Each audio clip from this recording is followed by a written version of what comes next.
In this video, I will show you how you can add an ad blocker to Samsung Internet on your Samsung Galaxy S26, S26 Plus, or the S26 Ultra.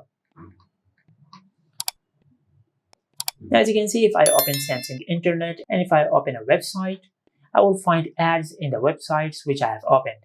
Now, to add an ad blocker to remove all the ads, just open Samsung Internet, then tap on the three dots over here. Now, from this menu, just select Add-ons, then tap on Ad Blockers.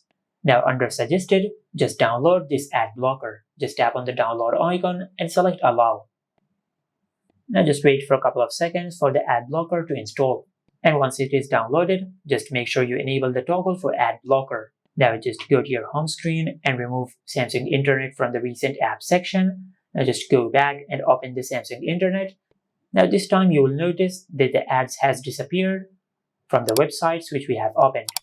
And this is how you can add ad blockers to Samsung Internet on your Samsung phone. Make sure to like, comment, and subscribe. Thank you for watching.